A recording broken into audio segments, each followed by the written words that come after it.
The door was locked from the inside. "My mother is sick and needs quiet," he said. "Go stay with your parents for a week." I replied, "I'm giving you and your mother 1 hour to get out of my house." At 6 a.m., the sky was still a hazy, indistinct color, as if waking from a long night. I, Grace, walked slowly down the small street leading to my home. The handbag felt heavy on my shoulder, my entire body exhausted after a nearly 1-2 hour night shift at the private hospital. Nights like this had been a repeating pattern for years. Some shifts, I stood for so long that only when I took off my mask did I realize my legs were numb, as if they didn't belong to me anymore. But no matter how tired I was, the thought of my small house, of a hot shower and a few hours of sleep, always made me walk a little faster. The cul-de-sac was as quiet as any other early morning. A few neighbors were just beginning to open their doors. The familiar, scratchy sound of a broom sweeping a driveway was so routine I had nearly memorized its rhythm. I stood before the iron gate of my house, letting out a long breath before fumbling for the key in my bag. The feeling of being about to step inside my own home always brought a sense of relief, like I had survived another long night and finally reached a place of safety. But as soon as I inserted the key into the lock, I stopped. It wouldn't turn. I tried again, a little harder, but it was no use. The deadbolt was engaged from the inside. I stood motionless for a few seconds, the drowsiness in my head vanishing completely. There was definitely someone home. The door would only be locked like this from within. Normally, if I came home early from a night shift, my husband Leo would open the door for me. I raised my hand and knocked twice, not hard, but loud enough for someone inside to hear.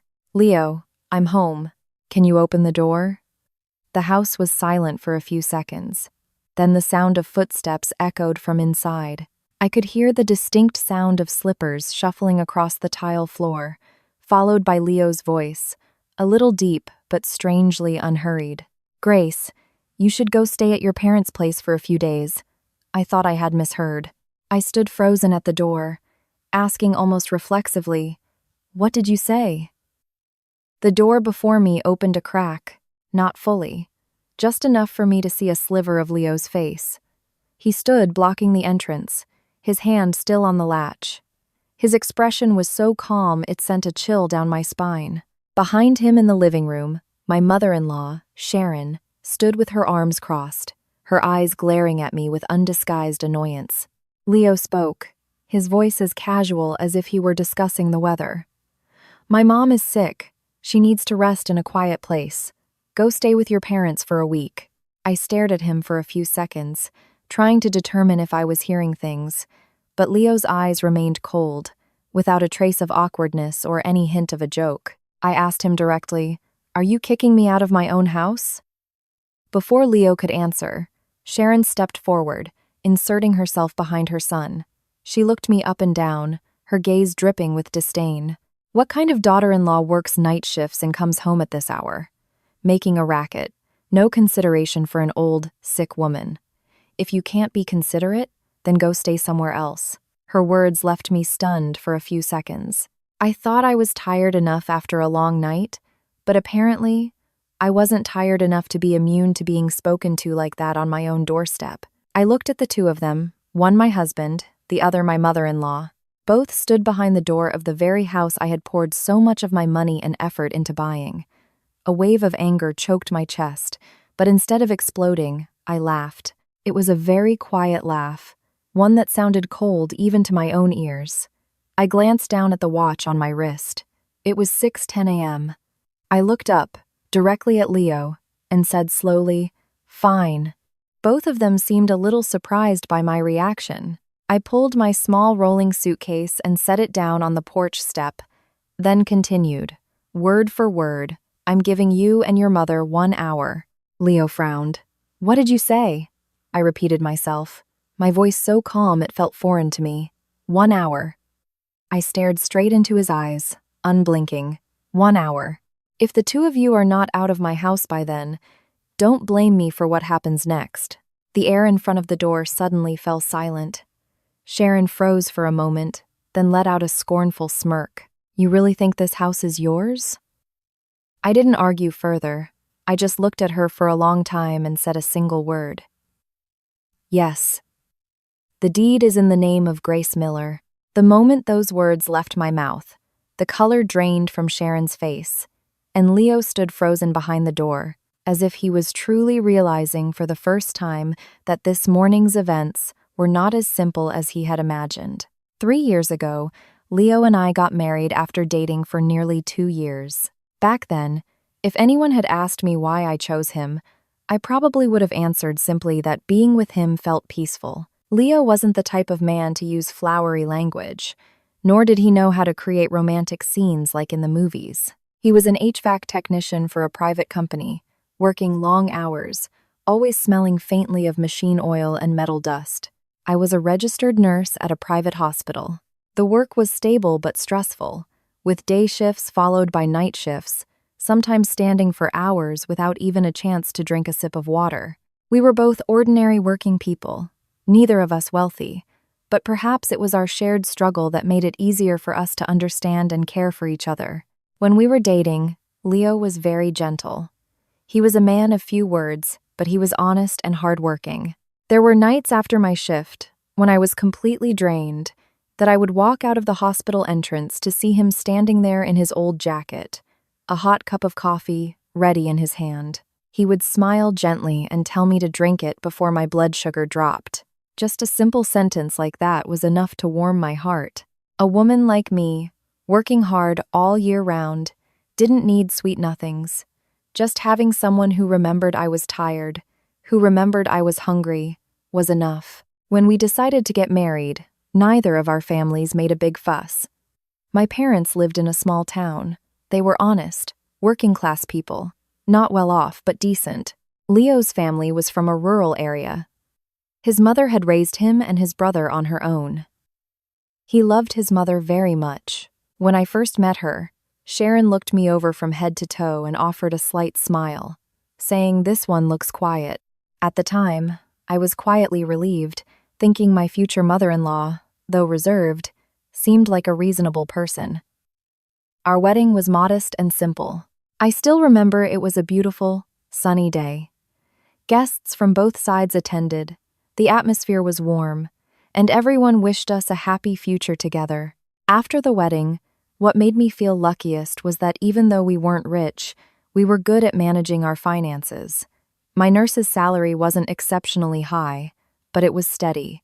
As a technician, Leo's income had its good months when there were big projects. We were frugal, never daring to be wasteful. Back then, my biggest dream was simply to have a small house of our own, a place to come home to and truly rest, not to be stuck renting and moving from place to place. I pooled almost all of my savings from years of working, added the money my parents gave me as a wedding gift, and boldly took out a bank loan to buy a small 2-story townhouse in a new suburban development. The house wasn't large, just big enough for a young couple, and maybe a little cramped later with children, but it was cozy. Because I was the primary borrower, and the mortgage application was based mainly on my salary and employment contract, the house deed was put in my name. At the time, I felt a little awkward bringing this up with Leo. It wasn't because I wanted to keep it for myself, but because I was afraid of bruising a man's ego, especially when it came to property and paperwork. But contrary to my worries, Leo just laughed it off, patted my shoulder, and said it's fine if the house is in your name. What matters is that we have a stable place to live. It doesn't matter whose name is on it, as long as we pay it off together. His words made me even more certain I hadn't chosen the wrong person. I thought that a man who didn't get competitive with his wife over such things would surely be someone I could build a life with. The first few months after the wedding were a rare period of peace that, looking back now, still feels like an old dream. In the mornings, I went to work. Leo went to his job sites, and in the evening, whoever got home first would cook dinner. Some days, we were both so tired we'd just boil some vegetables and fry a couple of eggs, eating together under the warm yellow light of the kitchen, and it still tasted delicious. On weekends, when I wasn't on duty, I would clean the house, wash the curtains, change the bedsheets, and buy a small plant for the balcony. Leo would watch me arrange things and smile, saying a woman's touch really makes a house a home. Hearing that made my heart swell with joy. For a woman, especially after getting married, sometimes just hearing her husband acknowledge her small efforts is enough to make all the hard work feel worthwhile. My mother-in-law was still living in her rural town back then, only coming to the city for a few days at a time. Each time she visited, she'd bring a few eggs from her chickens or some vegetables from her garden. Sharon was quite reserved in the beginning. When she entered my house, she would say hesitantly that she was only staying for a few days, afraid of being a bother. I genuinely felt for her then.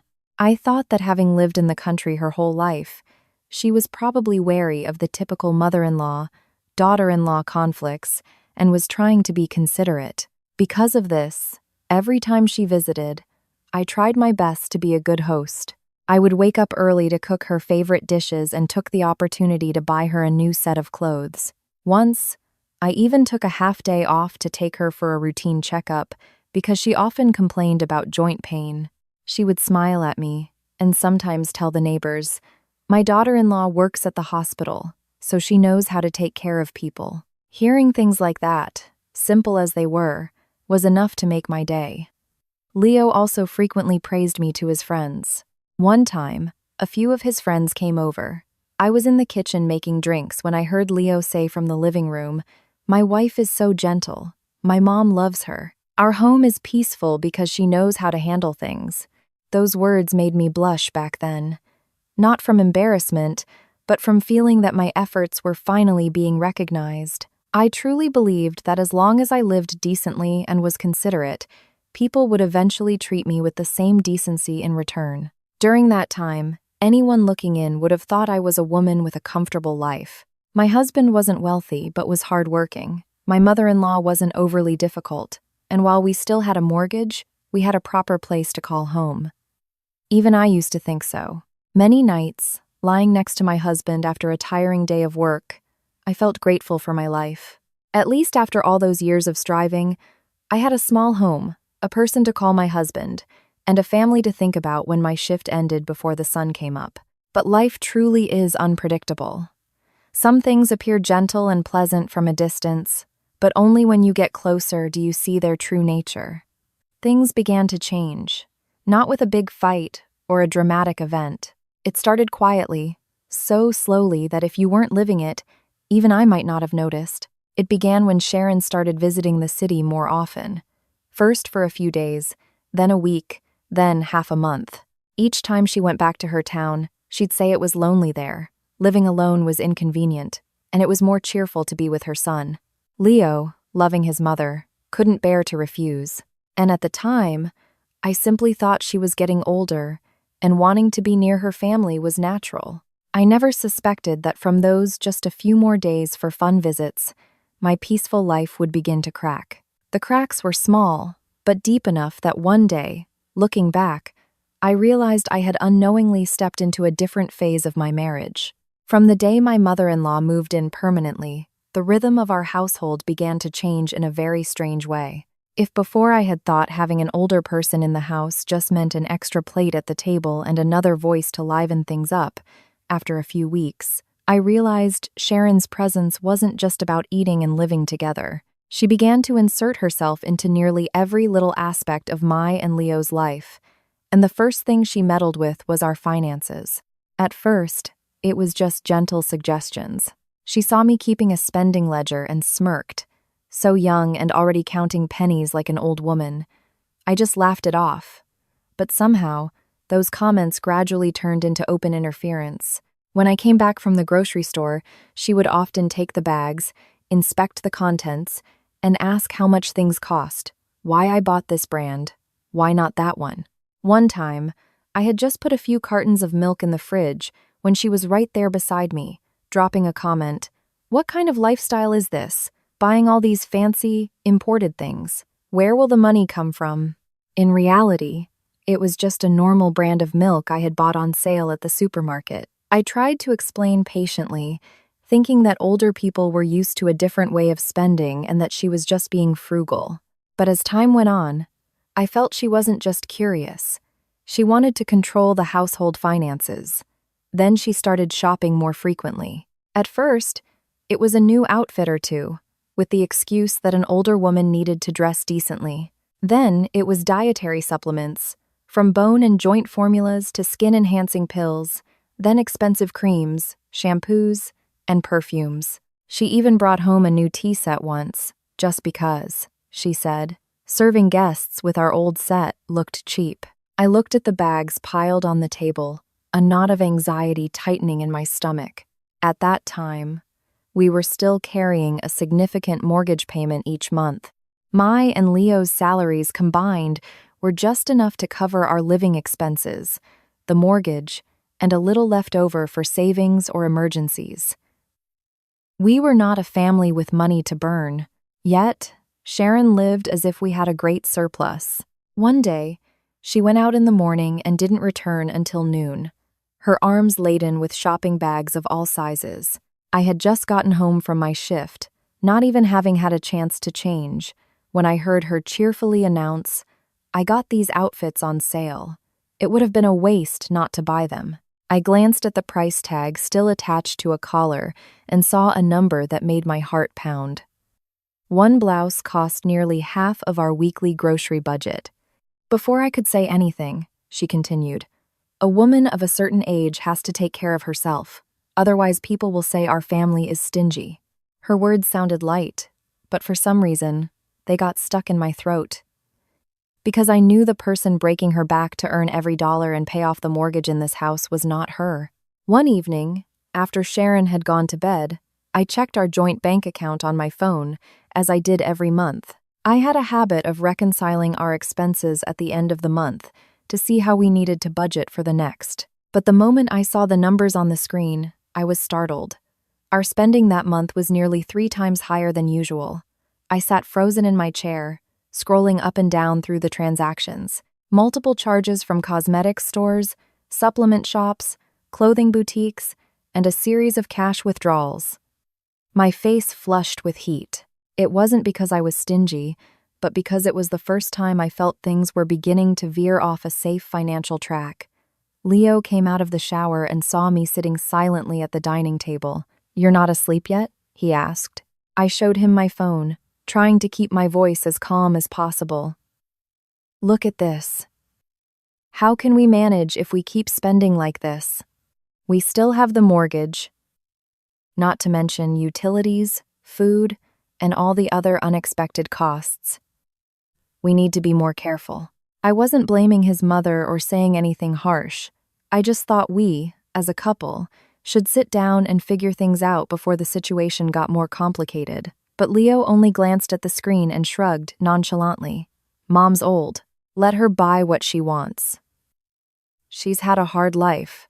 What's a little spending now?" His answer left me feeling deflated.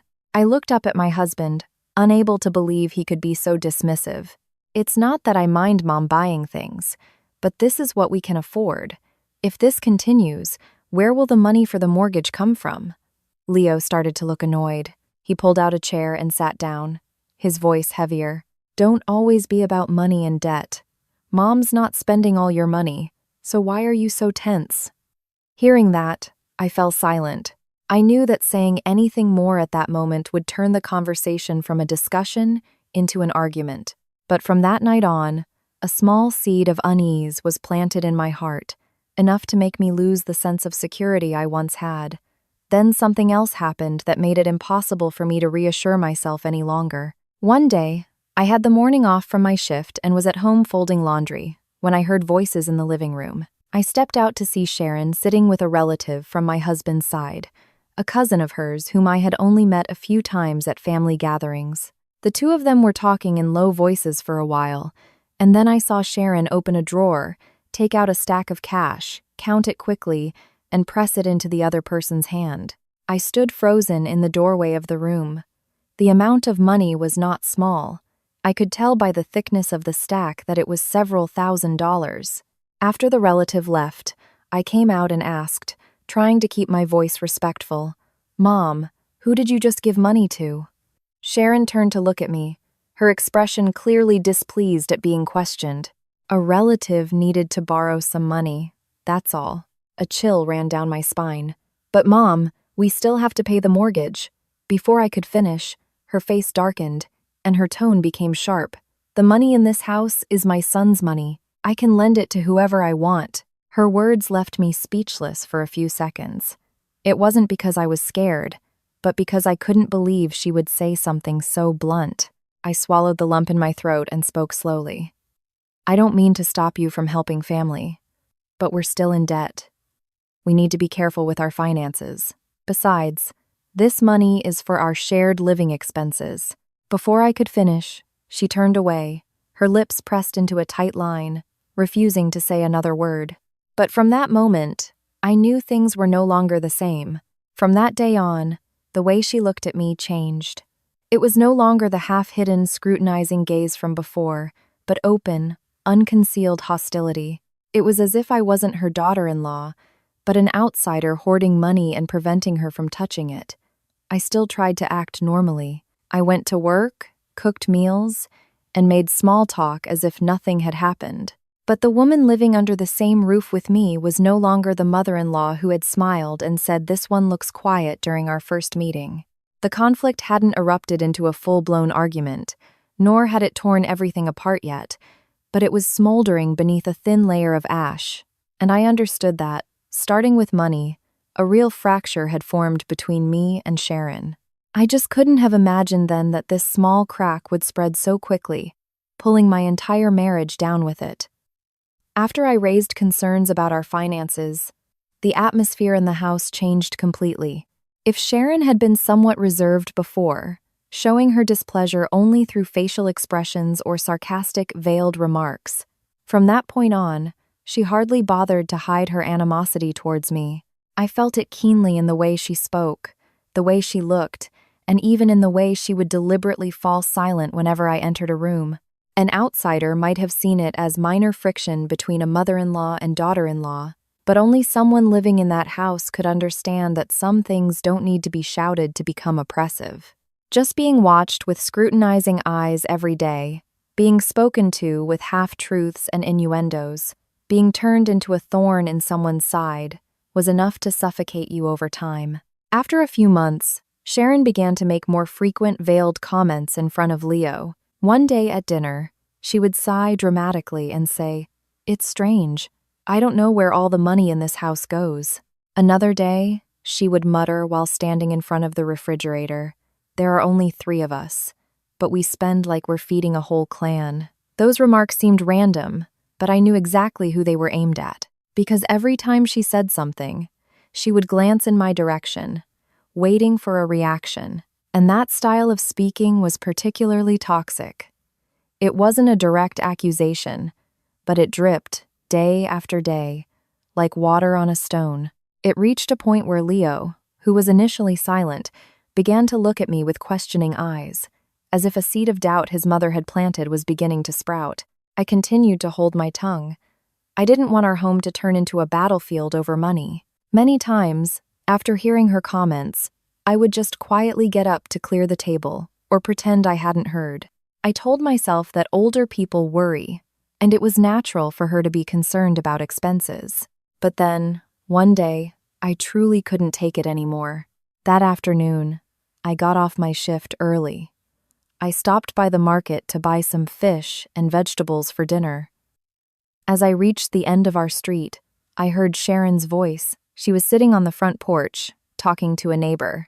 I didn't have a habit of eavesdropping, but as I walked by, her words hit me directly, so clearly that I couldn't pretend not to have heard.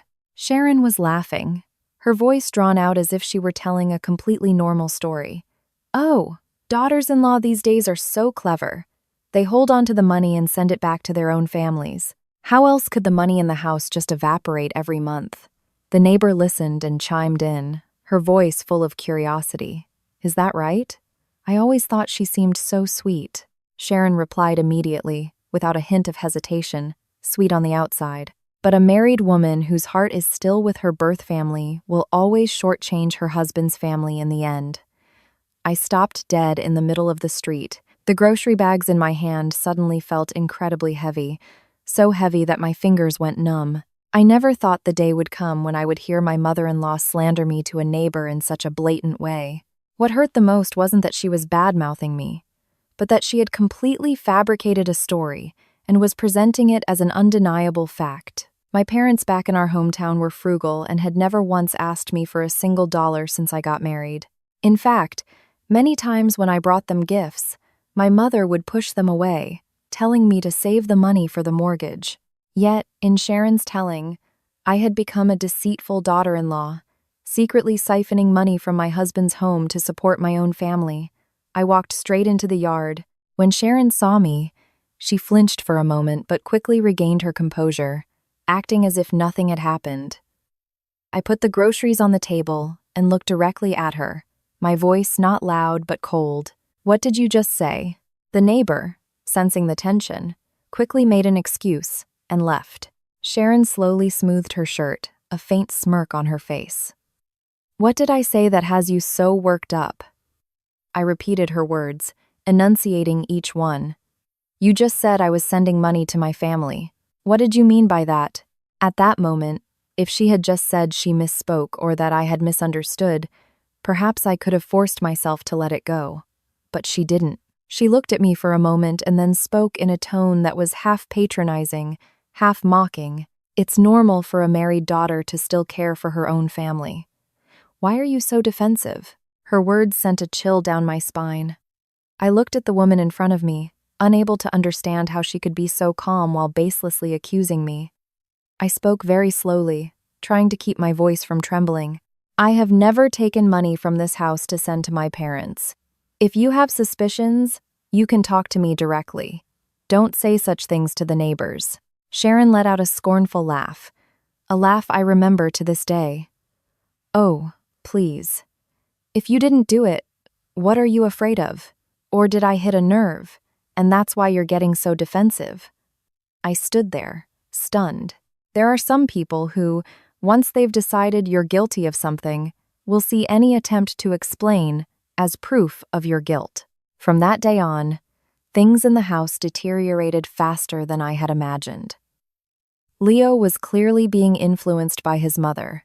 At first, he would ask indirectly, things like, "How are your parents doing back home?" Then he would hint, "Do you ever send anything back to them?" I knew what he was asking, but answered calmly. "For holidays or birthdays, I might buy a small gift, but never money. You know that." Leo fell silent, but his eyes told me he wasn't entirely convinced. A few days later, just as I was getting ready for work, he asked more directly, "Tell me the truth. Are you keeping a separate fund to send money to your parents?" I spun around to face my husband, a sharp pain piercing my chest. It wasn't the offensive question that hurt, but the person who was asking it. This was the man who had sat with me to calculate every dollar of our mortgage payments, who had seen me work extra night shifts, who knew exactly how I had to stretch our budget each month. I was choked with anger but still managed to speak clearly. "If I were sending money to my parents, I would tell you. I am not doing anything secretive that I need to hide." Leo didn't argue back, but he didn't apologize either. His silence at that moment hurt more than any shouting match, because it showed that in his heart, the seed of doubt his mother had planted had already taken root. As for Sharon, seeing her son begin to waver, she pushed even harder. Whenever she was displeased about something, she would sneer, "If you don't like it, you can go back to your parents' house." One day, I was cooking, and she walked by. Just because she thought the food was a little bland, she remarked, "If you don't like it here, go back to your parents' house and live your own way." Another day, I came home late from a night shift, and she was sitting in the living room, speaking loudly enough for me to hear, "Other people get a daughter-in-law to bring peace to the home. This house brought in a debt." These kinds of comments, repeated over and over, made the atmosphere in the house constantly heavy, like a weight was pressing down on us. When I was at work, I wished I could stay at the hospital a little longer, just to avoid going home. Every time I opened the gate to my house, my heart would tighten, wondering what new criticism I would have to endure that day. But despite it all, I continued to hold back, not because I was weak, nor because I thought I was in the wrong, but because deep down, I still held onto a sliver of hope that eventually she would understand, that Leo would realize the truth, and that things would calm down if I remained composed. I kept telling myself this to get through each day, to prevent our small house from turning into a constant battleground. Little did I know that while I was trying to hold this family together, on the other side, Sharon was no longer just suspicious or oppressive. A new idea had begun to form in her mind, one that involved not just our money, but the very house I was breaking my back to pay for each month. Things smoldered like this for some time, until the week before the morning I was locked out. For the first time, I truly felt something was seriously wrong. It was midday, and I had just woken up after sleeping off a night shift when I heard unfamiliar voices in the house. I walked down the stairs and saw Sharon in the yard, pointing and gesturing to two men, showing them every corner of the house. One man held a tape measure, the other a small notebook, observing and writing things down. I paused for a few seconds and asked, "Mom, who are these people?" Sharon turned and replied, as casually as if it were the most normal thing in the world, "They're acquaintances of mine. I asked them to come take a look at the house." I walked all the way down. One man was measuring the living room wall, while the other went out to the backyard to look around. I asked again, "What are they looking at?" Sharon waved her hand dismissively, her tone full of self-proclaimed wisdom. "I don't think the feng shui of this house is right. I've noticed a lot of discord in the family lately. Money comes in slowly, but problems come quickly. We need to make some changes to get rid of the bad luck." Hearing that, I felt a mix of amusement and annoyance. The discord in this house, if any, stemmed from the very problems she was creating, but I still tried to remain calm, only saying, "If we're going to do any major renovations, we should probably discuss it with Leo and me first. We still have the mortgage, so adding another expense won't be simple." Sharon's face immediately darkened. "I didn't ask you to pay for it, so why are you jumping to conclusions?" I didn't reply, but from that moment, a sense of unease began to creep into my mind. Because those two men weren't just looking at the roof or the walls like typical repairmen. They went from the living room to the staircase, then looked at the balcony, the windows, the floor tiles, and even asked detailed questions about the lot size, the direction the house faced, and the year it was built. "Do you have the deed for this house? Whose name is it in?" There was one question I heard very clearly when one of the men asked, "Is the original deed held by the homeowner or by the bank?" My heart skipped a beat. I was standing in the kitchen, but a chill ran down my back. Why would a normal feng shui consultation involve such detailed questions about the property's legal documents? From that day on, I started paying more attention. I didn't cause a scene or confront anyone immediately, because I knew that being too hasty would reveal my suspicions. I observed quietly. That evening, while Sharon was in the shower and Leo was outside on the phone, I opened the cabinet where I kept our household files to check them. I kept all the original documents very carefully. The original deed was held by the bank as collateral for the mortgage, so I only had the loan agreement, payment stubs, and a few notarized photocopies for emergencies. I always kept everything neatly organized. I knew exactly where each paper was, but as soon as I opened the folder, I realized something was wrong. The stack of photocopied deeds was out of place. The edges of the paper were slightly creased, as if someone had pulled them out and hastily stuffed them back in. Two of the photocopies were even out of order, a small detail only someone who regularly organized the file themselves would notice. I sat frozen in front of the cabinet for a long time. The feeling I had at that moment wasn't immediate anger, but a chilling, indescribable coldness. I remembered clearly that I had never given that folder to anyone. Leo never touched these papers because he always said paperwork was my domain. So who had opened the cabinet? Who had taken out the photocopies of the deed, and for what purpose? I closed the folder, but a storm of questions raged in my mind. A woman's intuition told me this was no longer about sarcastic comments or accusations of sending money to my family. This had touched upon something much bigger. The next morning, I couldn't bear it any longer and confronted Sharon directly. She was sitting in the living room, trimming vegetables while watching TV. I stood in front of her and spoke slowly. "Did you open my file cabinet?" Sharon looked up at me, her eyes showing no sign of guilt. "So what if I did?" I pressed on. "What did you do with the photocopies of the deed?" She put down the bowl of vegetables, wiped her hands on her apron, and looked at me with a mix of scorn and defiance. "You're asking me like I'm a thief." I tried to keep my voice steady. "I'm not saying that, but the house documents are important. If you needed something, you should have told me." She let out a smirk and said something that I will never forget. "This house will have to be transferred to my son's name eventually anyway. Why are you holding on to it so tightly?" I felt as if I had been slapped across the face. I stood stunned for a few seconds and then asked again, just to be sure I hadn't misheard. "You said transfer the title to whom?" She replied without a moment's hesitation. "To Leo, of course. Who else? You're a married woman now. Your assets should belong to your husband's side. What's the point of keeping the house in your name?" Her words ignited a fury within me I had never felt before. I looked directly at her and spoke with sharp clarity. "I took out a mortgage to buy this house. The loan is in my name, the deed is in my name, and I make the payments every month.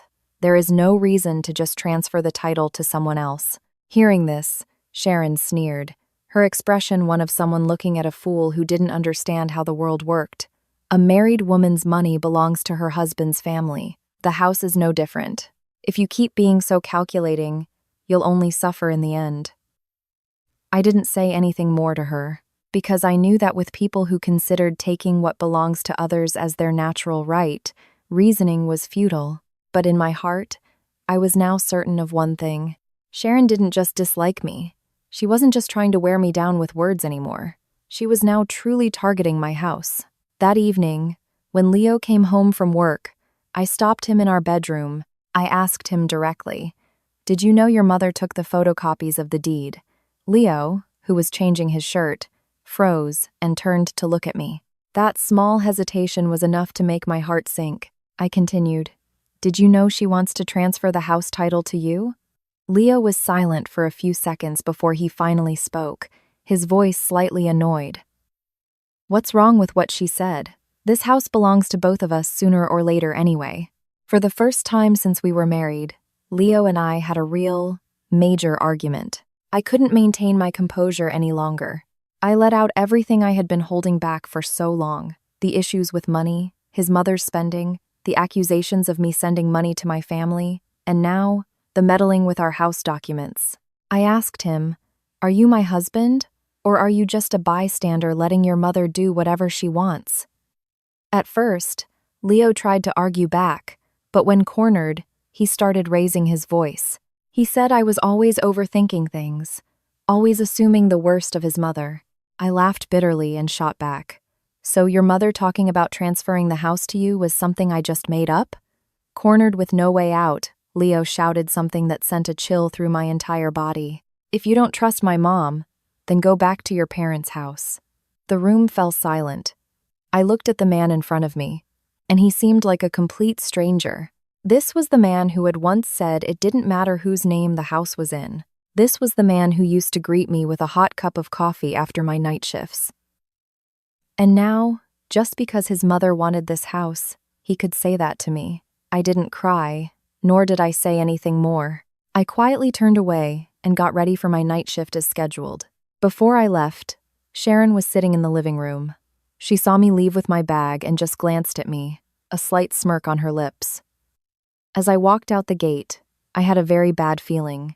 But even then, I couldn't have imagined that the next morning, upon returning exhausted from a night of work, what would be waiting for me at my own front door was a deadbolt, locked tight from the inside. The words, "The deed is in the name of Grace Miller," had just left my lips when the entire front yard seemed to freeze. Sharon, standing behind the door, stared with wide eyes, her face, which had been flushed with anger, suddenly turning a sickly shade of gray. Leo still had his hand on the door, but the initial calm expression was gone. I looked directly at both of them and said nothing more. Sometimes, the more you say, the more you lower yourself. I simply pulled my suitcase over to the stone bench by the gate, sat down, and took out my phone. Leo frowned and asked, "What are you doing now?" I didn't look up, just answered curtly, making things clear. With that, I called the president of our homeowners association. His voice on the other end was still thick with sleep, but when I explained the situation, he paused for a few seconds and then said immediately, "You just stay calm. I'll be right over." Next, I called the neighborhood security guard who was usually on duty at the front gate. I spoke slowly, enunciating each word so my own voice wouldn't tremble. "Could you come over for a minute? I need a witness." He must have sensed that something was wrong because he simply replied, "I'll be there in a few minutes." I put my phone away and sat silently on the bench, my back straight, my hands resting on my suitcase. I didn't cry, and I didn't scream. After a sleepless night shift and a morning being locked out of my own house, what was left inside me wasn't weakness, but a cold, sharp clarity. Seeing me sitting defiantly in front of the gate, Sharon was on edge. She yanked the door open wider and stepped out, her voice shrill, as if trying to tear through the neighborhood's sleepy morning. "Are you putting on a show for the whole neighborhood to see?" I looked up at her and replied directly, my voice not loud but clear.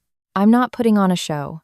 I just want everyone to know exactly who is kicking whom out of their house." Sharon flinched slightly, probably not expecting me to retort so coldly. She turned to Leo, as if expecting her son to step in and put me down like he usually did, but Leo just stood on the threshold, his face tense, his lips pressed into a thin line. He was both annoyed and confused, the look of a man who wanted the situation to go away, but lacked the courage to admit he was wrong.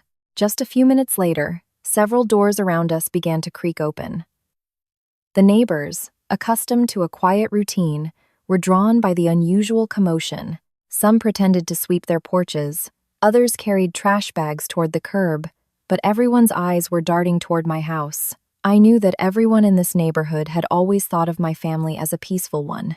I was a nurse, Leo was a technician, and Sharon was the stay-at-home mother who cooked and occasionally chatted with the neighbors. Any issues we had were kept behind closed doors. That was probably why they were so surprised to see me sitting outside with a suitcase. The HOA president and the security guard arrived at almost the same time. As soon as he arrived, the HOA president, an older man named Mr. Henderson, looked around and asked sternly, "What's going on here that you had to call me this early?" I stood up, keeping my voice steady. "Sir, my husband and mother-in-law just locked me out of my house. I just wanted someone to witness this clearly, to avoid any confusion later." As soon as she heard this, Sharon immediately interjected, her voice sharp. "Listen to her. She's making it sound like we're robbing her of her house. I just told her to go to her parents for a few days so the house could be quiet, and she sits here causing a scene." I turned to look at her. "You told me to go to my parents for a week, while this is the house I am paying the mortgage on every month. If that's not being kicked out, what is it?" Seeing Mr. Henderson and the other neighbors looking at her differently, Sharon switched tactics. She turned to her son and spoke loudly, making sure the whole neighborhood could hear. "She controls all the money in this house, acting like she's the one suffering. Does anyone know that she holds all the finances, spending whatever she wants, while my son and I have to live by her rules?" The moment she said that, I laughed. Not because it was funny, but the kind of laugh from someone who has been so wrongly accused that they're no longer surprised. I took out my phone, opened my banking app, and the folder of saved screenshots of our statements that I use to track our monthly spending. I looked up and said clearly, "Since you want to talk about money in front of everyone today, let's be clear." I read out each expense, not missing a single one. The electricity bills for the last 3 months, paid from my account. The water bill, paid by me. The internet bill, paid by me.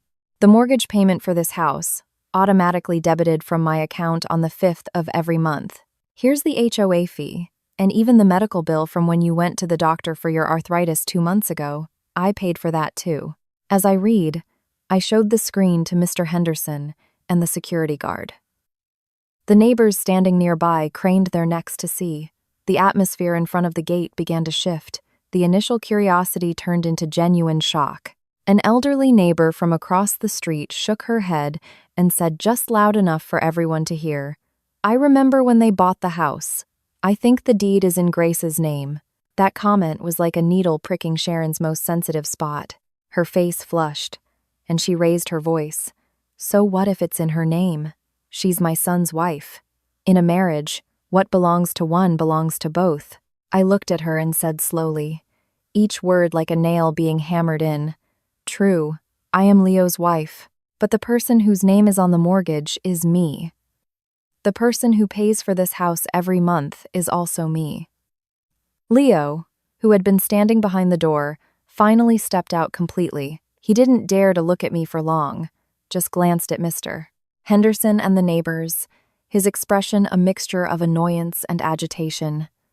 I knew he was feeling humiliated that our family's private matters were being aired out for the whole neighborhood to see, humiliated that his mother's words couldn't shut me down like they usually did, and even more humiliated that all the evidence was right there on my phone screen, clear and undeniable. But even as his face began to show that flicker of confusion, I knew this wasn't over. The first truth had been exposed on the doorstep, and once it was out, whatever was hidden behind it would eventually have to come to light as well. After the public confrontation, the commotion on the street began to die down. The neighbors, having gotten the gist of the story, started to disperse, though they still cast backward glances as they went. Mr. Henderson stayed a few more minutes, advising both sides to talk things out calmly and avoid making a bigger scene. I nodded to reassure him. Sharon leaned against the doorframe, her face a mask of fury, her lips pressed into a tight, white line as she tried to swallow her anger. Leo didn't say anything more in front of everyone. Only when the yard was empty again did he quickly step down from the porch, lightly grabbing my elbow and whispering through clenched teeth, "Get in here. Let's talk." I immediately shook his hand off. "There's nothing to whisper about anymore. If you have something to say it here." Leo glanced around, probably afraid the neighbors were still listening, and tried to keep his voice low. "Is all this necessary? Why do you have to drag the whole neighborhood into our business?" I let out a bitter laugh. That tactic of turning the blame on me felt both exhausting and pathetic. I looked my husband straight in the eye and asked the one question I had wanted to ask all morning. "Why did you lock the door on me this morning?" Leo was silent, a silence so heavy I could hear his breathing. His face no longer held the irritation from before, but the hesitant look of someone weighing how much of the truth to reveal. I didn't rush him. I just stood there, looking at him, letting him know that today, there was no room for his usual evasions. Finally, Leo licked his lips and lowered his voice. "My mom wants to transfer the house title to me."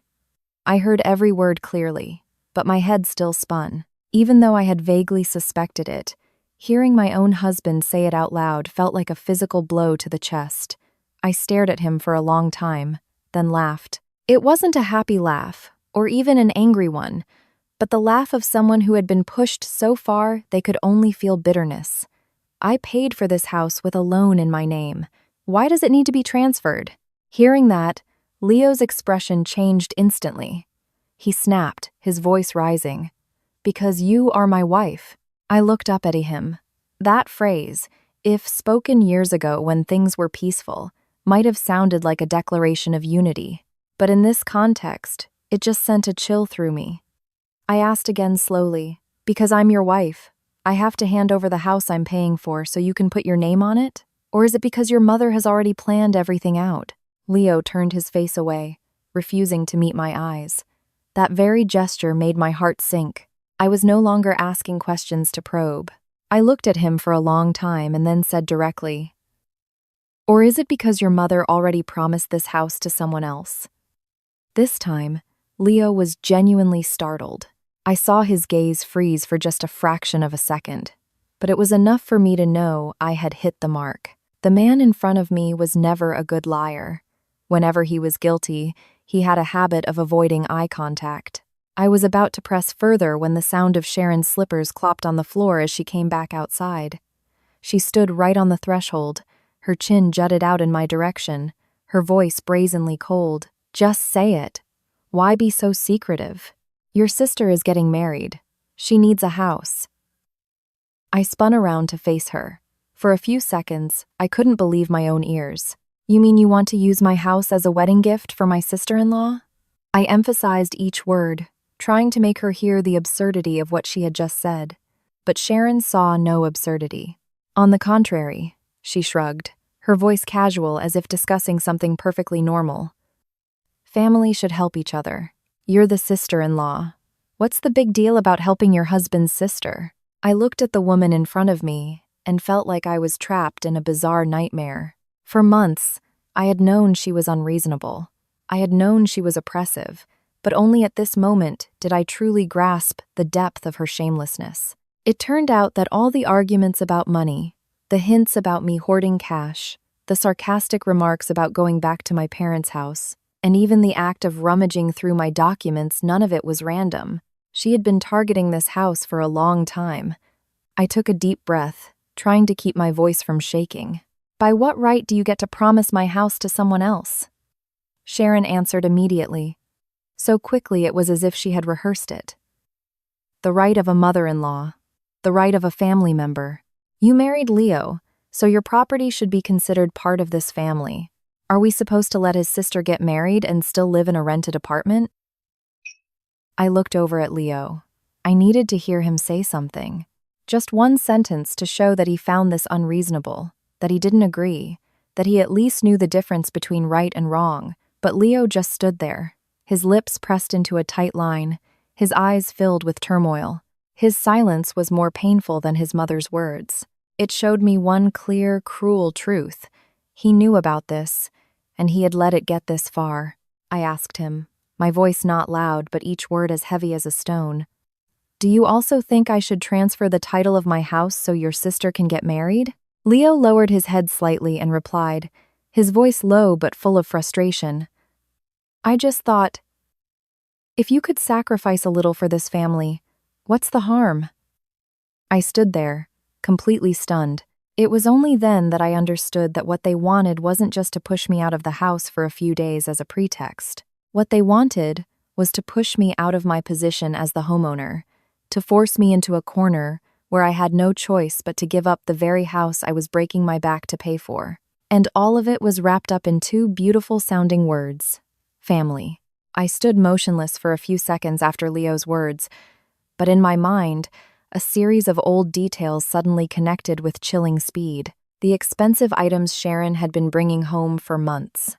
The times she had been out from morning until noon without saying where she was going. The cash she had given to that relative. And then the sudden urgency to see the house documents, to measure the property, to ask about the deed. All of those things, if viewed individually, might have been dismissed as coincidences, but pieced together now, they formed a complete picture. And at the center of that picture was a massive financial hole. I looked up at Sharon and asked the question that had just flashed in my mind. "Where did you get the money to pay the deposit for Leo's sister's wedding?" Sharon shot me a look, a mix of contempt and annoyance, as if I had no right to ask such a question. She sneered and answered curtly, "That's grown-up business." Just those 3 words were enough to make my face burn, because when people evade a question by treating you like an outsider, it's usually because you've just hit their most painful spot. I didn't argue with her anymore. I took out my phone, opened my banking app, looked again at the saved transaction history, and dialed the customer service hotline. Leo saw this and immediately stepped forward, his voice sharp. "Who are you calling?" I didn't look at him, just replied coldly, "I'm calling to check on my own money." Sharon, standing beside him, didn't seem to understand what I was doing, but her eyes started to dart around nervously. As for me, I felt strangely calm. Perhaps at a certain point, when you've been pushed too far, you no longer feel fear, only the coldness of someone forced to face the truth. The call connected quickly. I provided the security information to verify my identity, and then requested a review of the transaction history for the joint savings account my husband and I had set up to save for mortgage payments and emergencies. I put the phone on speaker. not to humiliate anyone, but because I didn't want anyone in this family to later claim I had made it up or misheard. The bank representative's voice was polite and even-toned. I listened to every word, my heart feeling like it was being squeezed. After a few minutes of checking, she confirmed, "Yes, one moment, please. According to our system, your joint savings account has had several early withdrawals. The total amount withdrawn over the past 3 months is $28,000. $28,000. As soon as that number was spoken, I saw Leo flinch beside me. The color drained from his face right before my eyes. It was no longer the look of frustration or awkwardness from before, but the pale shock of someone who knew exactly what had happened but had hoped it wouldn't be exposed like this. I ended the call after thanking the representative and turned to my husband. "Did you know about this?" Leo didn't answer right away. I could see his throat move as he swallowed hard, his hands clenching and unclenching at his sides. I waited. Finally, he stammered, in the classic way of someone with no way out. "Mom." She said she was just borrowing it temporarily. I felt something inside my chest break. Not out of surprise anymore, but because when the truth is torn open so nakedly, it still hurts more than any suspicion ever could. I turned to Sharon. I no longer thought of her as a mother, but I forced myself to keep my words composed. "You borrowed almost $30,000 to pay for your daughter's wedding?" The moment she heard that, Sharon bristled like a cornered animal. "So what? She's his sister. What does a sister-in-law have that she shouldn't have to contribute?" I took a step forward, my voice low but each word freezing cold. That $28,000 was the money Leo and I were saving to pay off the house. It wasn't spare cash, and it certainly wasn't money for anyone to withdraw as they pleased. Sharon's voice grew harsh, her eyes blazing. "It's my family's money, and I'll spend it how I want." Hearing that, I almost laughed at the sheer bitterness of it. I looked her straight in the eye, no longer holding back. "You're wrong. That was mortgage money." Sharon started to argue, but I cut her off. "Don't talk about my family's money anymore. That money came from my salary, my savings, money I deposited to make sure we never missed a mortgage payment. You withdrew almost all of it and then have the nerve to say you were just borrowing it?" Leo stood beside us like a statue. I turned to him. "When did you find out?" He didn't dare to look me in the eye. Just that small act of looking down was answer enough. My throat felt tight, but I swallowed hard, knowing that if I cried now, I would lose. I had been patient for too long. I had reassured myself too many times, and I had given others too many chances to trample all over my boundaries. So right now, what I needed wasn't tears, but complete, final clarity.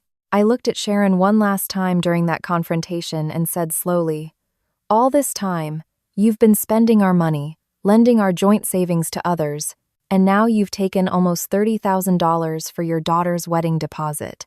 And then you turn around and accuse me of sending money to my family. Do you think that's what a decent person does?" Sharon was trembling with rage, but her eyes had started to shift nervously.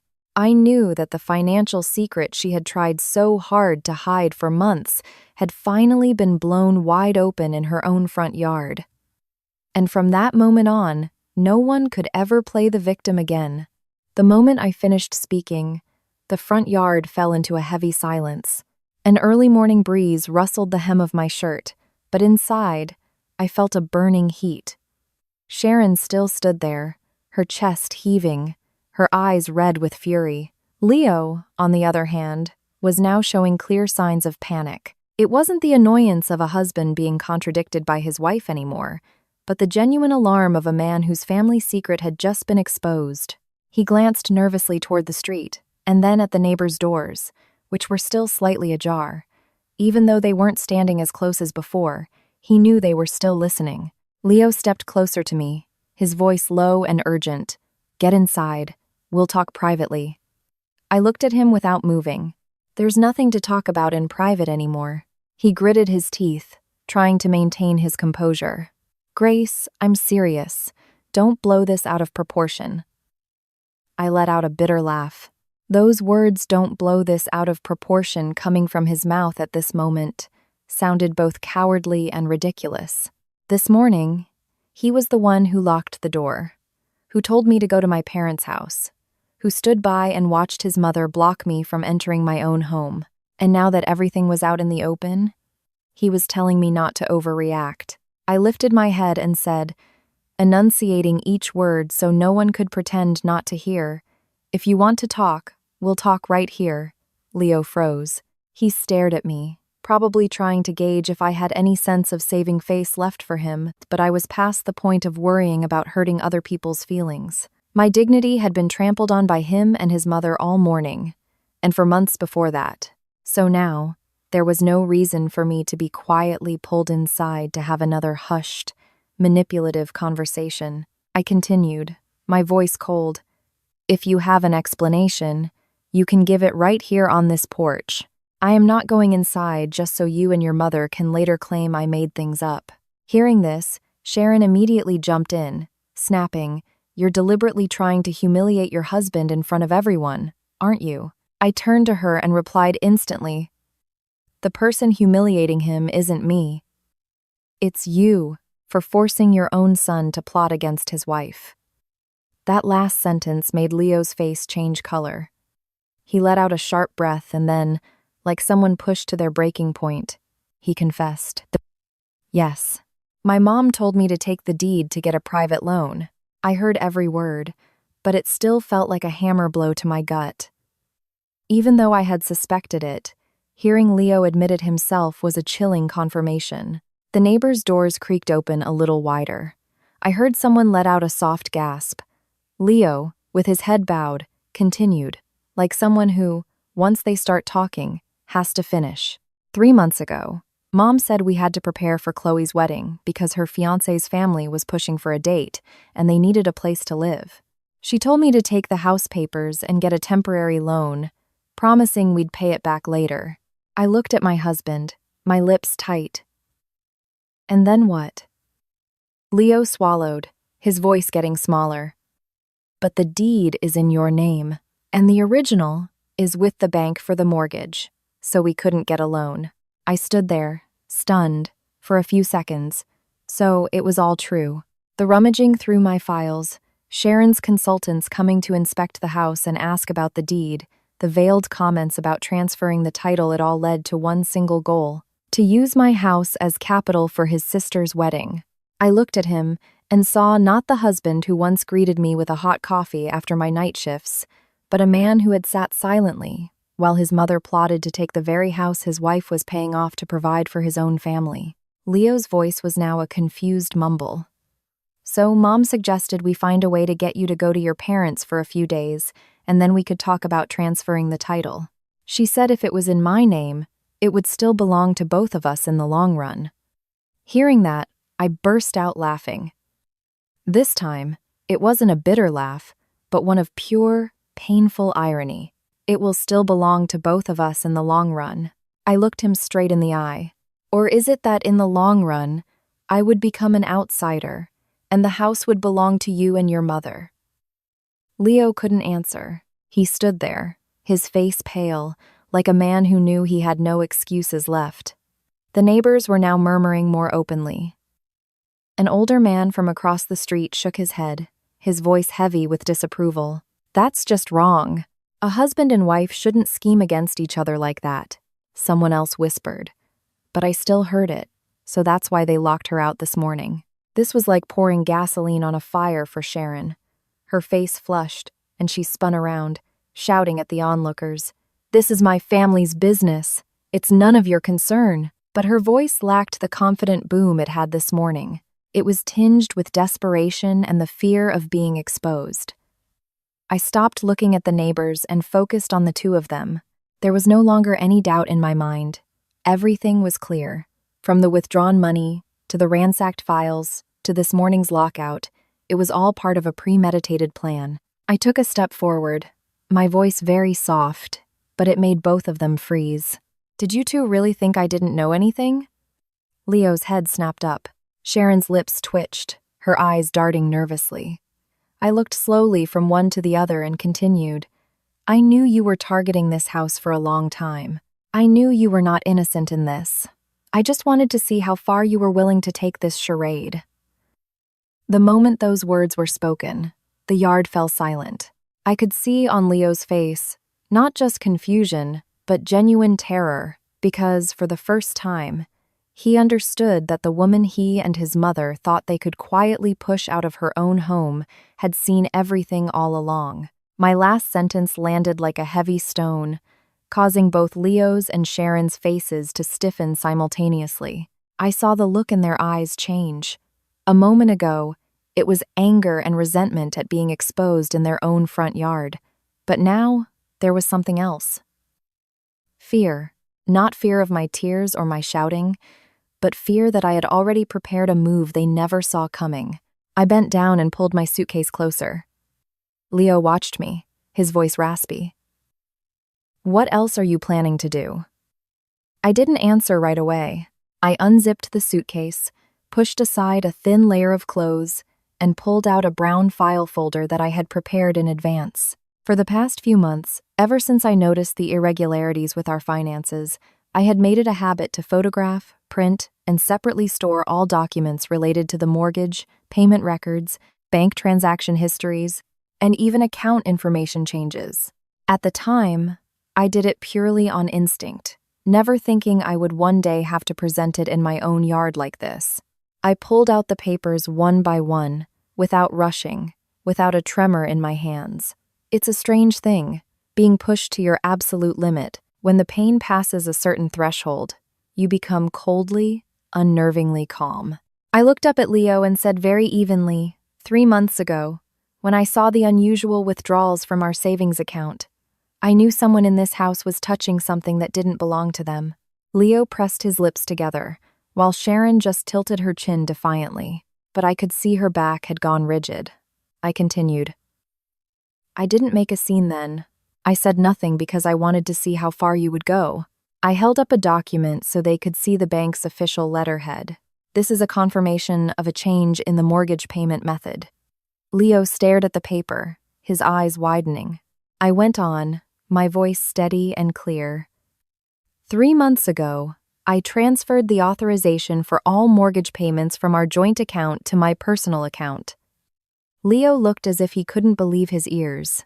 He took a step forward, his voice cracking. You did that. When? I looked him straight in the eye, unblinking. The moment you started listening to your mother. That sentence was like a knife, slicing through the last thin layer of the mask Leo wore. He stood frozen. Sharon, at first, didn't fully understand, but as I continued, her face turned ashen. I clipped the paper back into the folder and explained slowly, as if to 2 children. What that means is, for the past 3 months, if I don't actively make the payment on time, the bank cannot automatically withdraw a single dollar from you. And if the loan goes into default, according to the agreement, the bank has the right to repossess the collateral. To put it simply, I paused for a beat, then emphasized each word. If I don't pay, the bank takes the house. Leo staggered back half a step. Grace, don't joke like that. I looked at him and let out a very small laugh. Do I look like I'm joking? It was then that Sharon truly panicked. She rushed down from the porch, pointing a finger straight at my face, her voice breaking into a shrill cry. You dare to destroy my family's home? You want us all out on the street? I stood my ground, not flinching, not pushing her hand away. I just looked at her with eyes so cold that she stopped mid-accusation. No, I replied. I'm not destroying your home. I'm protecting mine. I spoke very slowly, each word heavy as lead. When you were going through my private documents, when you were taking my savings, when you told your son to lock me out of my own house, did you ever think about the consequences? Or did you really believe I would just quietly hand over my house and my money simply because you called me your daughter-in-law? Sharon was breathing heavily, her lips trembling, but she couldn't form a coherent response. Leo stepped forward. This time, his voice was no longer sharp but low, almost pleading. Calm down. Let's go inside and talk. Don't bring the bank into this. I looked at him, the irony so bitter it was almost funny. Why not bring them in? You took my money for a wedding. You plotted to take my house, and now you're telling me not to involve the bank? I closed the folder, zipped up my suitcase, and looked up at them. I said it this morning. My voice was so calm it sounded foreign even to me. 1 hour. You two have to leave. Sharon's jaw dropped. I didn't let her finish, cutting her off, my voice not loud, but as sharp as a razor. And if in 1 hour you are still standing in this house, I will do one more thing. Leo stared at me, swallowing hard. I looked him straight in the eye, then shifted my gaze to Sharon, speaking with unmistakable clarity. I will report the unauthorized withdrawals to the bank. This time, both of them were genuinely terrified. Leo's face was ashen, as if all the blood had been drained from it, and Sharon stumbled back a step, her hand clutching the doorframe for support. I knew exactly why they were scared, because at this point, this was no longer a squabble between a mother-in-law and a daughter-in-law. It now involved money, legal documents, and legal liability, the real price they would have to pay if they continued to think I was a woman who would only swallow her tears in silence. Hearing me mention reporting the withdrawals to the bank was the last straw for Sharon. The composure she had been trying to maintain completely shattered. She lunged forward, pointing at my face, her fingertips trembling, her voice a piercing shriek. You dare to threaten me? Do you think this family can't survive without you? I stood my ground, not retreating an inch. If this had been the me of a few months ago, I would have been hurt, scared, and tried to smooth things over. But after everything that had been exposed this morning, I understood that sometimes taking a step back doesn't bring peace. It just invites people to step all over you. I looked at her and replied slowly, I'm not threatening you. I'm telling you the truth. Whoever touched my money and my house first is the one who will have to bear the consequences. The moment I said that, Leo's attitude shifted completely. He had been trying to de-escalate, to appear like he wanted a peaceful resolution. But seeing his mother cornered and exposed in front of the neighbors, his male pride flared up. He strode toward me, his face flushed, and growled through his teeth. Stop making a scene. A decent woman knows when to back down. I spun to face him. His words were so bitterly ironic I almost laughed. This man, who this morning locked his wife out of her house so his mother could plot to take it for his sister's wedding, was now lecturing me on being decent. I shot back, each word sharp. Back down so you and your mother can take my house? Or back down so I end up with nothing? The question was like fuel on a fire. The already tense air grew hotter, as if someone had lit a bonfire in the yard. I could hear the neighbors whispering more loudly. Seeing this, Sharon immediately changed tactics. The woman who had been all aggression a moment ago suddenly collapsed onto the porch steps, beating her chest and wailing in a way I'd seen her use before to manipulate sympathy. My life is so miserable. I raised my son, and now he's married to this disrespectful wife who treats her mother-in-law like dirt. Oh, heavens, this family is so unlucky to have brought in such a woman. I watched her performance and felt more cold than angry. I knew that for people like her, when reason fails, tears become their weapon. But today, that trick wasn't working. Just as she was in the middle of her lament, an elderly neighbor from across the street spoke up, her voice sharp. Don't you try to twist the truth. This morning, you kicked her out of the house right in front of all of us. We heard everything. Her words were a direct slap to Sharon's act. She stopped beating her chest and looked up, her face falling. She probably never expected her performance of the wronged mother-in-law to be debunked on the spot by a neighbor. Cornered, Sharon turned her anger on Leo. She pointed at her son, her voice cracking. What are you standing there for? Are you her husband or a useless coward? Are you just going to let her walk all over us? Her words struck a nerve in Leo's pride. I saw the moment he was provoked. His face turned crimson, his jaw clenched, and he suddenly lunged toward me. It happened so fast that I only had time to clutch the file folder tighter before he reached me, yanking at it and shouting, "Give me that! You can't just do whatever you want in this house." The folder was pulled away slightly, the edge digging painfully into my fingers. but lucky for him, I was holding on tight. And lucky for him, it was broad daylight, with so many eyes watching. Otherwise, he might have done something worse than just grabbing papers. I yanked it back hard, taking a step back, and looked up at him, my voice so cold it made him freeze. "You just tried to steal legal documents in front of the entire neighborhood. Do you want me to call the police right now?" The question was like a bucket of ice water thrown on his anger. Leo stopped in his tracks, his hand still hovering in midair before slowly dropping to his side. His flushed face turned pale. I could see in his eyes not just anger anymore, but panic. Panic because this had escalated far beyond a typical domestic argument. Panic because he had just revealed his true self to all our neighbors. Sharon was also stunned. It was probably the first time in her life as a mother-in-law that she truly realized I was no longer the daughter-in-law who would bow her head when scolded, submit when pressured, and cry when cornered. I clutched the folder to my chest and pulled out my phone. The moment Leo saw me open my contacts, his voice was hoarse. "Who are you calling?" I didn't even look at him. My finger decisively pressed a familiar number. The second the person on the other end answered, I said just one sentence, my voice strangely calm. "Come over now. I'm ending everything today." Less than half an hour after that phone call, I heard the sound of a car screeching to a halt at the end of the street. My brother, Ethan, got out first. The moment he saw me sitting by my suitcase in front of the gate, still in my scrubs from my night shift, he froze, his jaw tightening. Behind him were my parents. My mother's eyes were already red as she walked up. She looked from my suitcase to my face, then to the half-open door where Sharon and Leo stood, blocking the entrance. My father didn't pepper me with questions like my mother. He just stood silently for a few seconds, but the dark expression on his face told me how angry he was. The moment Sharon saw my family arrive, she seized the opportunity. Before anyone could ask what was going on, she raised her voice, trying to gain the upper hand by launching the first accusation. "What kind of daughter did you raise who is so disrespectful to her in-laws?" This morning, she sat in the middle of the yard and tried to kick her own mother-in-law out of the house.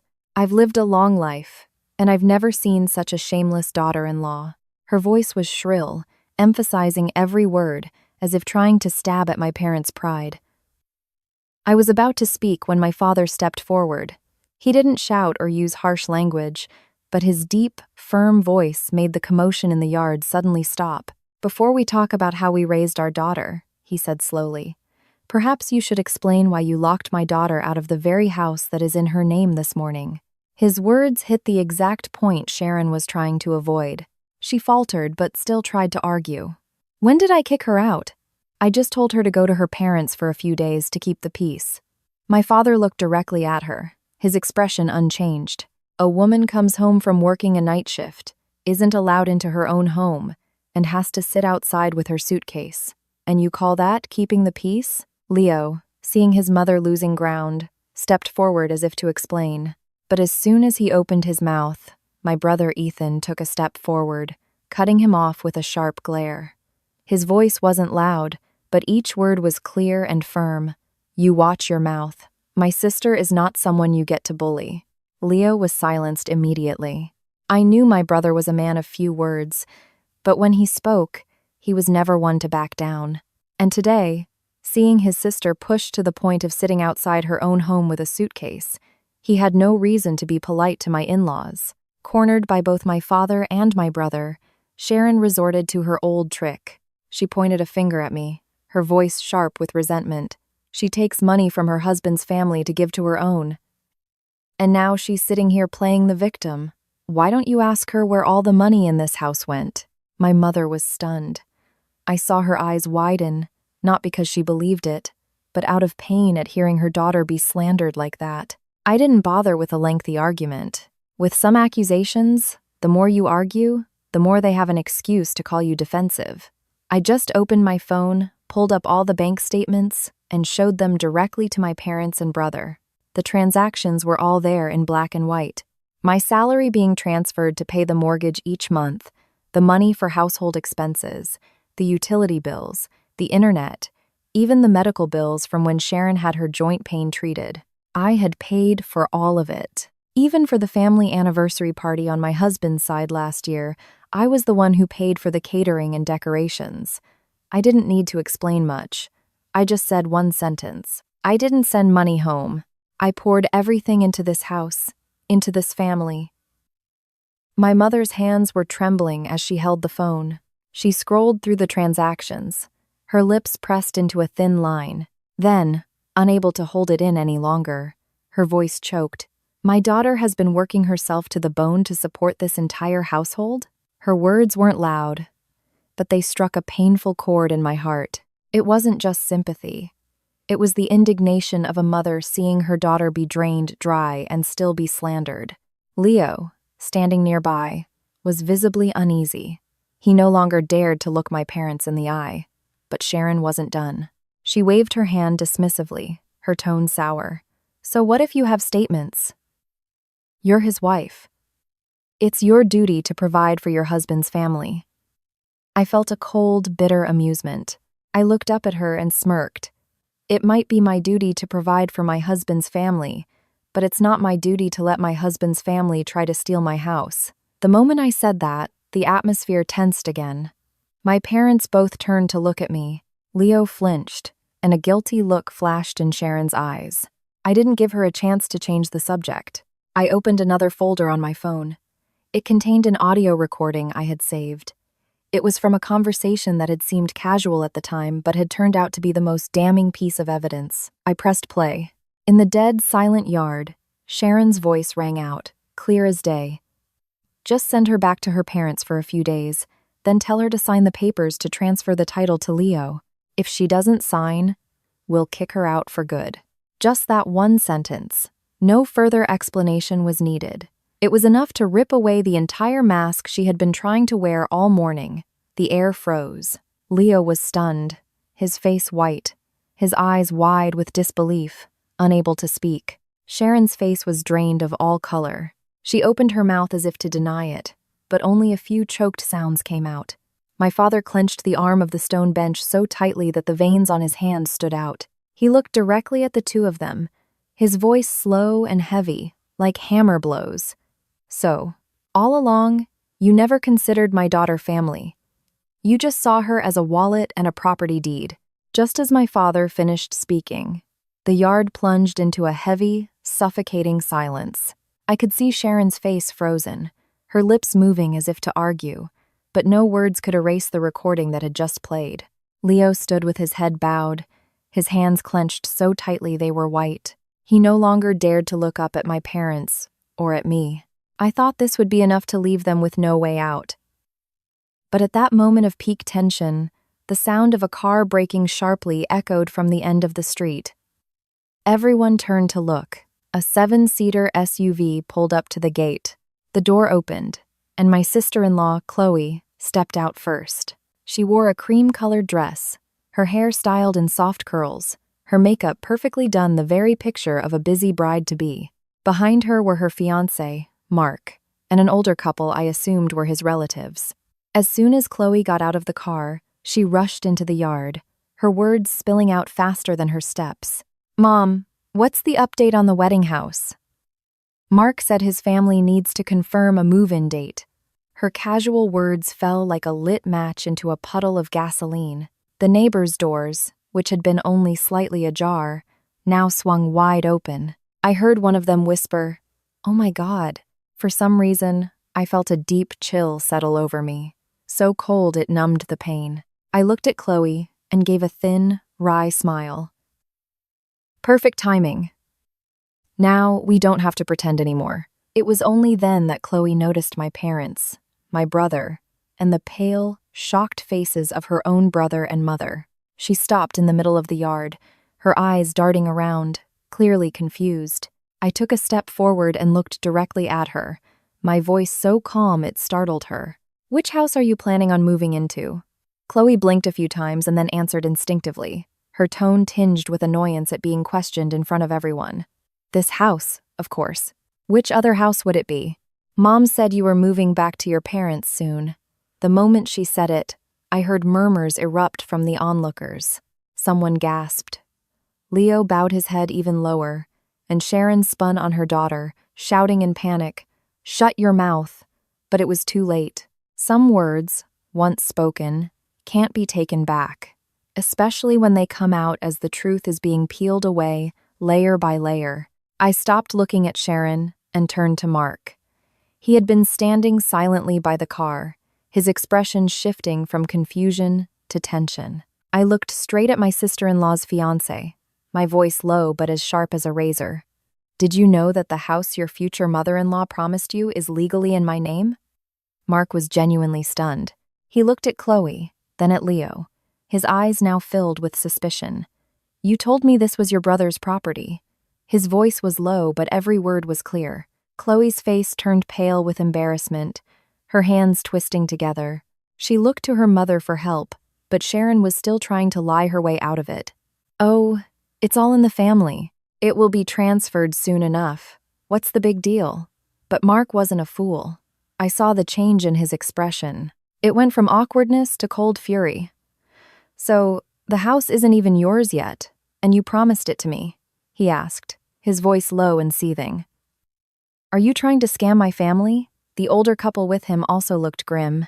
The man stepped forward, his voice heavy with anger. "How can we trust a family that makes deals like this?" The words were a final, devastating blow to Sharon's pride. I had never seen the color drain from her face so quickly. Chloe was now genuinely panicked. She turned to her mother, her eyes welling up. "Mom, say something. You promised it was a sure thing.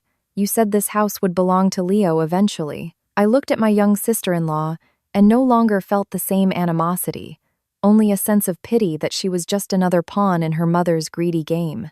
But pity was one thing. My house was another. I stood up straight and looked at all of them, from Chloe and Mark to Sharon, and said with finality, "The only thing that is certain is that from this day forward, no one in your family will ever touch this house again." At those words, Chloe burst into tears. She sobbed and grabbed Mark's hand, trying to explain, but he pulled away. He didn't shout or cause a scene. His sudden, cold demeanor was far more frightening.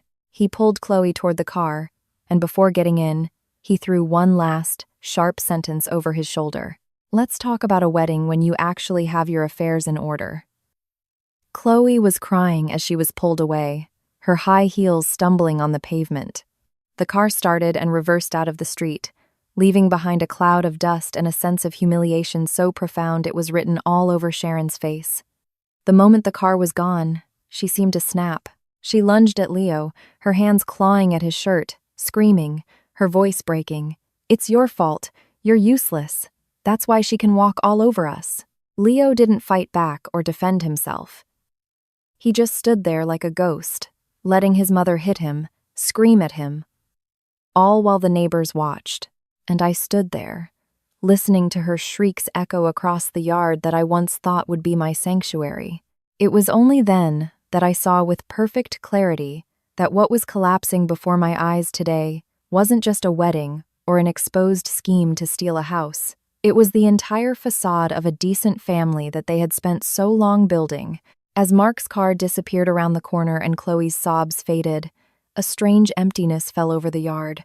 No one spoke for a few moments, only the sound of Sharon's ragged breathing after her outburst, the quiet shuffle of the neighbors' feet by the gate, and a silence so heavy it felt like it could crush your chest.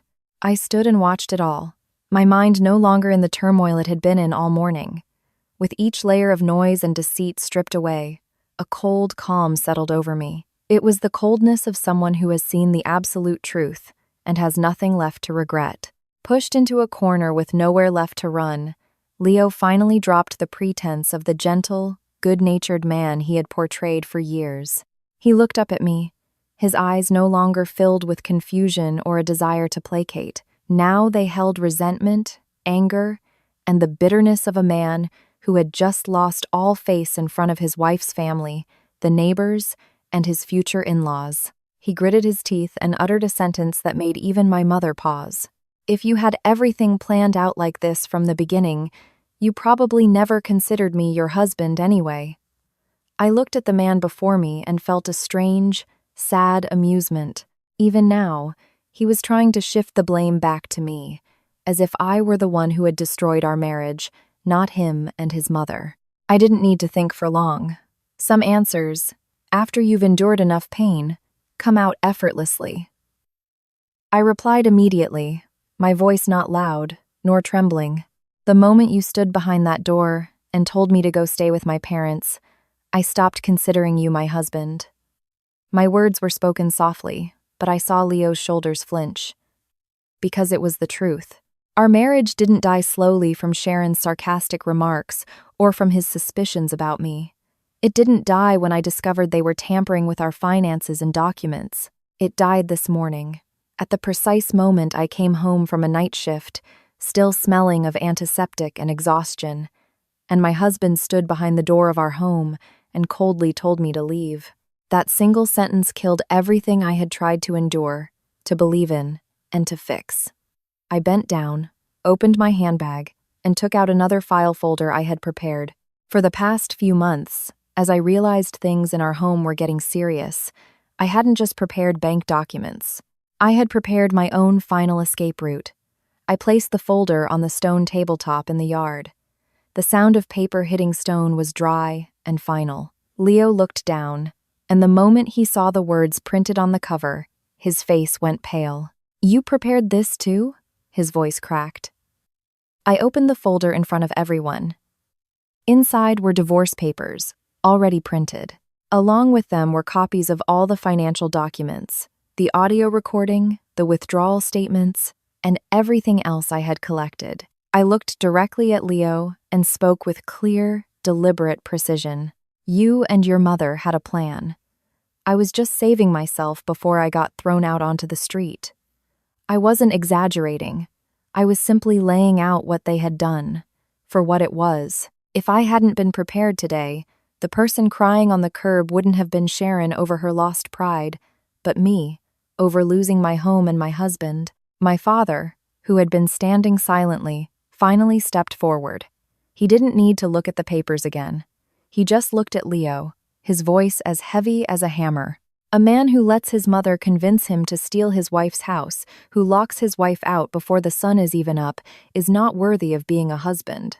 Leo was frozen, his lips moving as if to argue, but no words came out.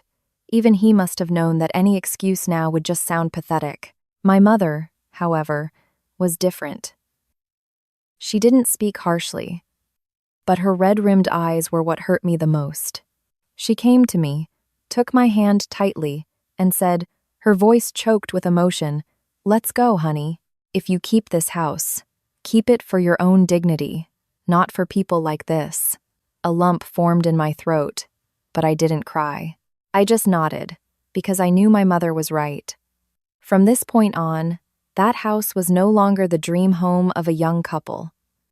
It was a monument to betrayal, and if I was going to keep it, it would be as someone demanding justice for herself, not as someone clinging to the ashes of a dead marriage.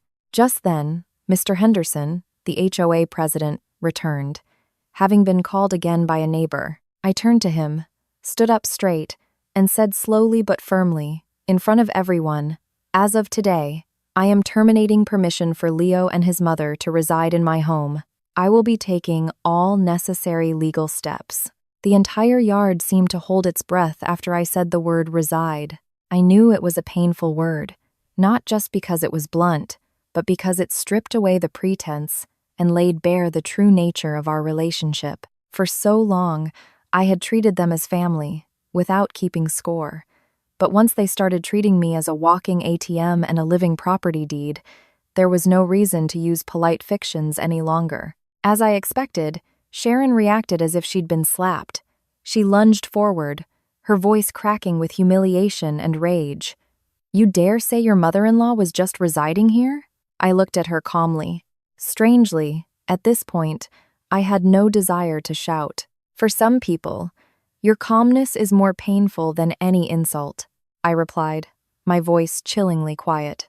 In the beginning, I considered you my mother, so I didn't keep track, but you considered me an ATM and a property deed. So from now on, let's just call our relationship what it is.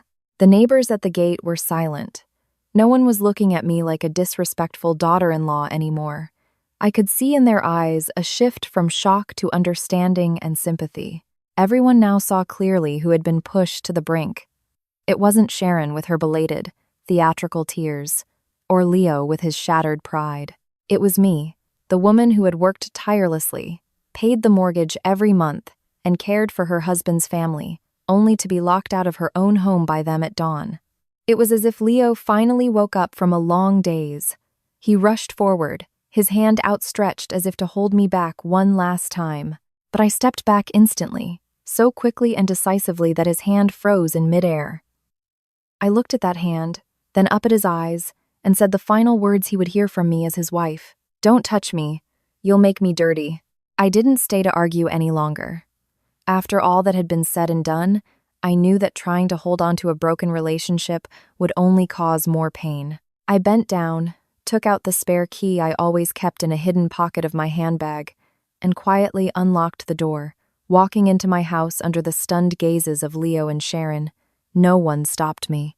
Perhaps even they understood that in this house, both legally and morally, I was the only one with the right to enter, with my head held high. Inside, everything was just as it had been a few hours ago when I left for my shift. The glass I had used for a quick sip of water was still on the kitchen counter. Leo's jacket was slung over a chair, and Sharon's slippers were kicked off by the living room door. All these familiar things suddenly felt alien. I stood in the middle of the room I had once called my sanctuary and felt a vast emptiness. I was no longer shaking with anger like I had been on the porch. The desire to demand an explanation or hear an apology was gone.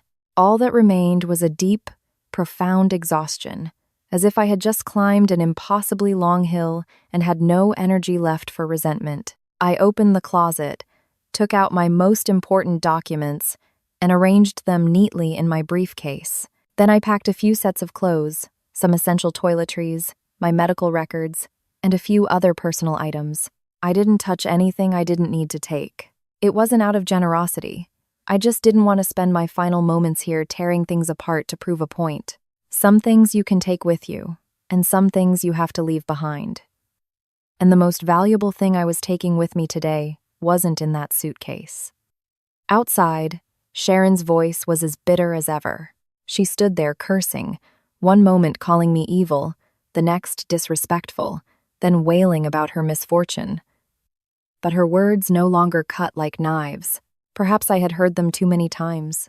I understood now that behind all her vitriol, what she truly feared wasn't losing a daughter-in-law, but losing control, losing the house, losing her safety net, and losing the facade she had maintained in the neighborhood for so long. Leo, on the other hand, had slumped onto the stone bench outside, his back hunched, his face pale as if he'd lost his soul. He didn't shout or argue.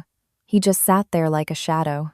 As I walked out with my suitcase, the morning sun was brighter. The familiar yard suddenly felt vast and cold. As I passed by Leo, I heard him call out, his voice hoarse, as if he'd swallowed a handful of sand. "Grace, can we still fix this?"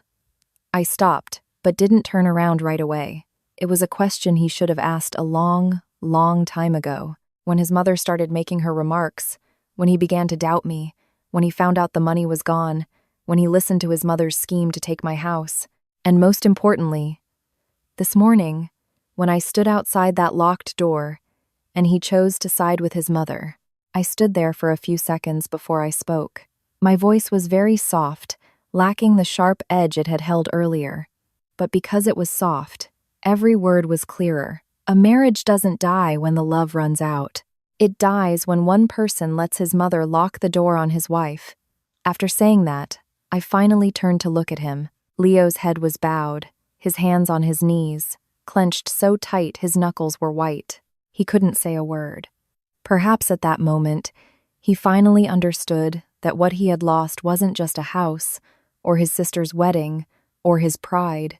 He had lost the woman who had once trusted him, stood by him, and quietly shouldered the burdens that he should have carried. I looked at Sharon one last time.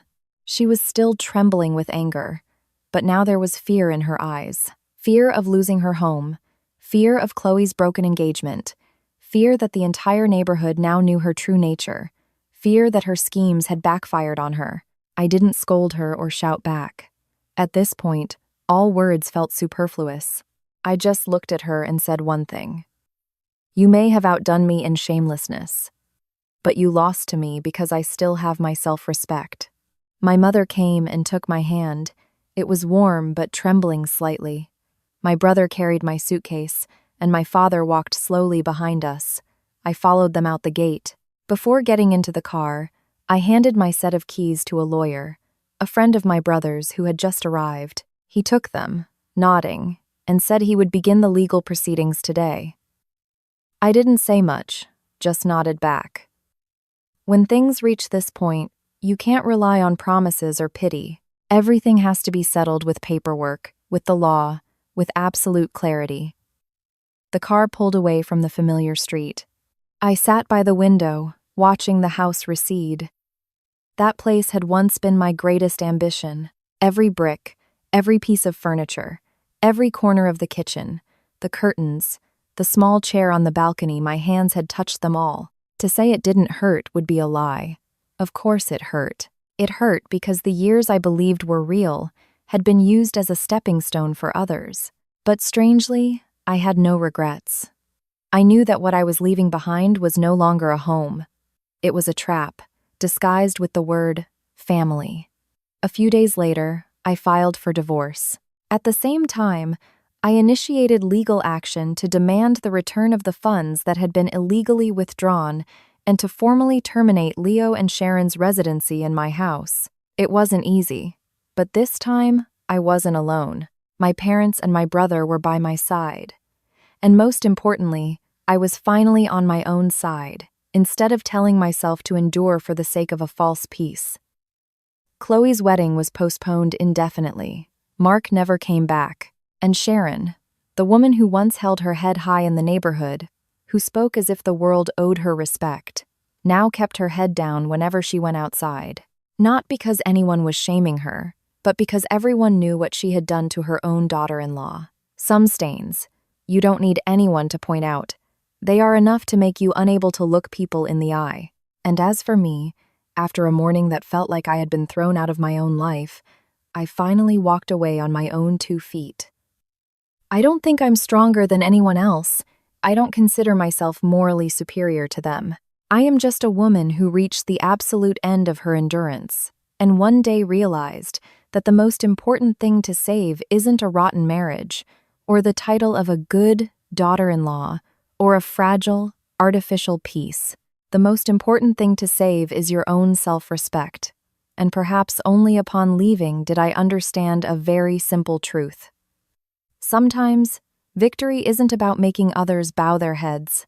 It's about knowing that after all the damage they've done, you are still clear-headed enough to walk away, calm enough not to become like them, and brave enough to start over with your own 2 hands.